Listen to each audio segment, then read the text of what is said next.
Здравствуйте, на телеканале «Новый век» программа «Вызов 112», в студии Эльвира Фазлиева. И сегодня мы покажем людей, ставших заложниками смарт-остановки на разъезде Восстания. Замок закрылся, и люди больше 4 часов не могли выйти из павильона. Расскажем о череде дорожных происшествий с детьми в Татарстане. В результате дорожно-транспортного происшествия пассажир 2006 года рождения автомобиля Hyundai Solaris скончался на месте происшествия. Совершил наезд на нерегулируемом пешеходном переходе на 2 подростков. И падение мужчины из окна 6-го этажа в Нижнекамске. А также старт слушания дела над борцом с оргпреступностью. Потому что он осужден за мошенничество. Экс-полицейского обвиняют в аферах больше, чем на 2 миллиона рублей. Это и не только. Прямо сейчас. 3 человек, пожилую женщину и семейную пару, лишил свободы остановочный павильон. Причем в самом прямом смысле слова. Умная техника их там закрыла и не выпускала несколько часов. Первую и пока единственную смарт-остановку на разъезде Восстания презентовали в конце января 2019 года. Она была оснащена плазменной панелью, там есть Wi-Fi, электрические розетки, все для подзарядки электронных гаджетов, система отопления и кондиционирования. Но, как убедились ее заложники, не все из перечисленного по сей день работает, и у павильона есть еще одна нигде не прописанная функция. К этому времени, по словам пленников остановки, они находились в павильоне уже около 4 часов. Работу заканчивают в 9 вечера. Здесь садятся на автобус и едут к бабушке, маме мужа за сыном. У него ограниченные возможности здоровья. До 10 мы сюда пришли, мы поехали домой. Нам одну остановку, мы ждали такси. У нас такси приезжает. И она, кажется, блокируется. Мы не знали об этом. Сработавший замок оставил в заложниках павильона 3 человек. Эту семейную пару и пожилую женщину. Она здесь живет давно, больше негде. Ее закрытый замок не волновал. Она просто спала. Бомж. Это не наше. Люди без определенного места жительства этот павильон облюбовали практически сразу после его постройки. Тепло, сухо, есть телевизор. Открыли остановку в конце января 2019 года. В ноябре 2021 павильон закрыли. Его просто разбили. Открыли снова 1,5 месяца назад. В декабре минувшего года, после восстановления всей электрики, замены светильников и розеток. Только вот, как уверяют закрытые в ней люди, павильон совершенно не отапливается. Температура там такая же, как на улице. А о том, что дверь автоматически закрывается, нигде не указано. Ледяное, все. У меня руки ледяные, ноги ледяные. В МЧС везде звонили. До 5 утра ждите.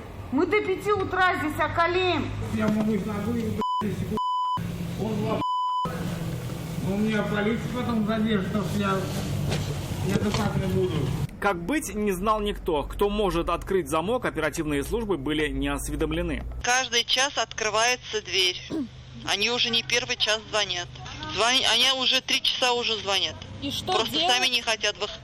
Но они не хотят выходить. Что делать? Мы уже 4-5 часов здесь. Где каждый час? Не открывается она. Вот у меня дом. У нас с мужем. Мы ехали к свекрови за ребенком. И остались здесь. Их вынужденное заточение длилось около 5 часов. Освободили пленников с смарт-остановки спасатели. Рамиль Шайдуллин, Константин Бушуев.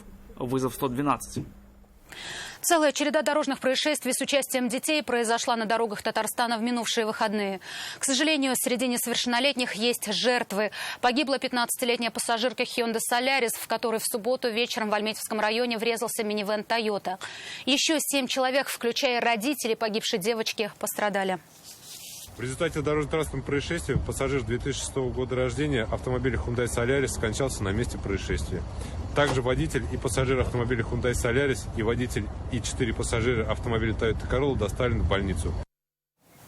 3-летнего ребенка сбил в Казани 66-летний водитель Форда Фокус на улице Ломжинская. Женщина переходила дорогу по пешеходному переходу. Санки с ребенком везла за собой. Машины в 2 рядах остановились, а водитель иномарки, двигаясь по левому ряду, не затормозил, хотя правила это делать обязывают. Удар пришелся ровно в малыша. С ним сейчас все хорошо. После оказания помощи ребенка с мамой отпустили из больницы.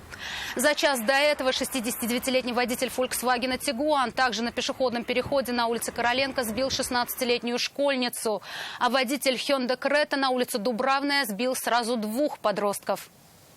По предварительным данным, совершил наезд на нерегулируемом пешеходном переходе на 2 подростков 13 и 16 лет. В результате дорожно-транспортного происшествия несовершеннолетние получили травмы различной степени тяжести. На следующий день там же на улице Дубравная на пешеходном переходе сбили 13-летнюю девочку. Ее госпитализировали с различными травмами. Спустя 2 часа в крупной аварии на улице Северо-Западная пострадали 3 ребенка – 7, 11 и 12 лет. В момент столкновения дети находились на заднем пассажирском сидении и были пристегнуты ремнем безопасности.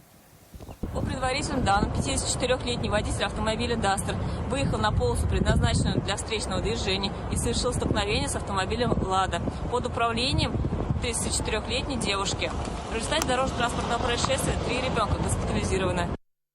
А на улице Кулагина 40-летний водитель троллейбуса, по данным автоинспекторов, при начале движения от остановки не убедился в безопасности и задавил 72-летнюю женщину. Она скончалась на месте.